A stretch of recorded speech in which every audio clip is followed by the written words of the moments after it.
चलो देखो एक्सरसाइज 7 उदाहरण नंबर 9। सवाल में क्या बोला गया है कि एक बिंदु है 5, 6 और एक बिंदु -1 और -4 को जोड़ने वाली रेखाखंड को y अक्ष पर, यहाँ पर किस अक्ष पर बात किया गया है? y अक्ष पर। तो हम लोग पढ़े थे इसे पिछले सवाल में, मतलब इसे पीछे वाले सवाल में 8 नंबर में नहीं, इसे और पीछे इससे पहले वाले एक्सरसाइज के लिए जो उदाहरण था कि अगर y अक्ष पर अगर बिंदु रहता है तो उसका निर्देशांक क्या होता है? 0 और y, और x अक्ष पर रहता है तो x और 0। तो हमसे बोला गया कि y अक्ष पर है, मतलब y अक्ष किस अनुपात में विभाजित करती है। बोल रहा है कि एक बिंदु ऐसे है, एक बिंदु A है, एक बिंदु B है और इसका निर्देशांक दिया गया 5 - 6 और इसका -1 और -4। बोल रहे बिंदु 5 -6 और -1, 4 को जोड़ने वाली रेखाखंड, ये रेखाखंड जोड़ रहा है भी, को जोड़ने वाली रेखाखंड y अक्ष पर किस अनुपात में विभाजित करती है। तो मान लो कि बिंदु P है जो कि y अक्ष पर स्थित है, और अगर y अक्ष पर है तो इसका निर्देशांक क्या होगा? 0 और y। कितना होगा? 0 और y। तो हमसे किस अनुपात में विभाजित करता है, मतलब इसका मान पूछ रहा है y का। साथ में ये भी पूछ रहा है कि इस प्रतिच्छेद बिंदु का निर्देशांक, अच्छा इसका निर्देशांक और किस अनुपात में, मतलब m1 और m2 दोनों पूछ रहा है। m1 और m2 का भी मान पूछ रहा है और y का भी मान पूछ रहा है। y अक्ष बोला गया है इसलिए 0 y लिया है। अगर बात बोलता है कि x अक्ष पे तो x और 0 हो जाता, लेकिन यहाँ पर y अक्ष बोला गया इसलिए क्या होगा? 0 और y। तो हमसे पहले हम लोग क्या चीज का मान निकालेंगे? m1 m2 का, और उसका मान हम लोग रख देंगे, m1 m2 का मान रख देंगे तो y का मान आ जाएगा।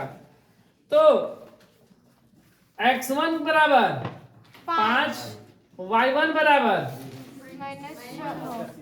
-6, x2 बराबर -1, y2 बराबर -4, m1 बराबर, m1 m2 तो निकालना ही है, x बराबर 0 और y बराबर y। ठीक है, और हमसे m1 बराबर वाट, m2 बराबर वाट।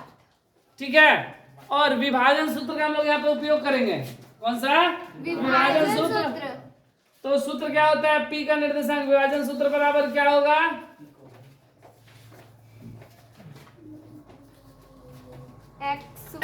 x1 m2 प्लस x2 बटा में m1 प्लस m2, फिर उसी तरह y1 m2 plus y2 m1 बटा में m1 प्लस m2। ठीक है, ये हो गया मेरा निर्देशांक। हम लोग क्या करेंगे? इसमें बैठा देंगे मान। हमको P का निर्देशांक पहले से पता है कितना? 0 और y पहले से पता है ना, 0 और y दिया गया क्योंकि y अक्ष पे बात बोला गया है, तो 0 और y। अब मान रखेंगे यहाँ पर 5 गुणे m2 और -1 गुणे m1 बटा में m1 प्लस m2 फिर 6 गुणे m2 -6 गुणे m2 प्लस -4 गुणे m1 बटा में m1 प्लस m2 ये 0 y। ये गुणा करेंगे तो कितना आ जाएगा? 5 m2 माइनस m1 बटा में m1 प्लस m2, और यहाँ पर -6 m2 माइनस 4 m1 बटा में m1 प्लस m2। अब क्या करेंगे? हम लोग इसे पीछे सवाल में पढ़े थे और दिखाए भी थे एक उदाहरण में। अगर m1 m2 क्या रहता है? x के साथ x बराबर और y के साथ y बराबर, भुज के साथ भुज बराबर और कोटि के साथ कोटि बराबर। तो भुज यहाँ पर बराबर है नहीं ना, सॉरी भुज बराबर होगा, 0 के साथ ये बराबर होगा और y के साथ ये बराबर होगा। हम लोग पिछले को उदाहरण में पढ़े थे और दोनों तरफ दिखाए भी थे। उसका आंसर आया था 2:7। तो जब वहां पर दोनों स्थिति में बराबर है तो इसका मतलब ये भी क्या होगा, आपस में बराबर होगा। जीरो किसके बराबर होगा, भुज भुज के साथ बराबर होगा ना।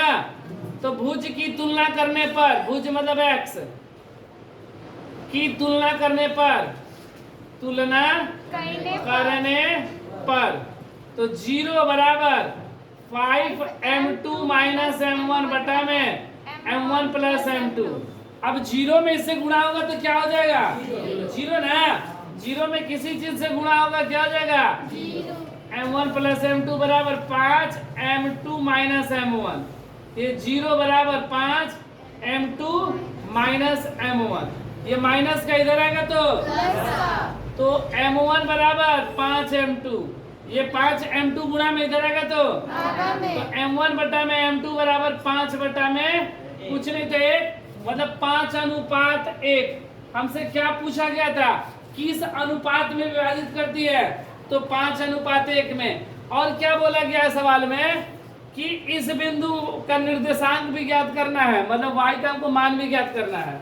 अब हम लोग m1 m2 का मान यहाँ पर रख देंगे, ठीक है। यहाँ पर भुज की तुलना की, यहाँ पर कोटि, मतलब y की तुलना करने पर,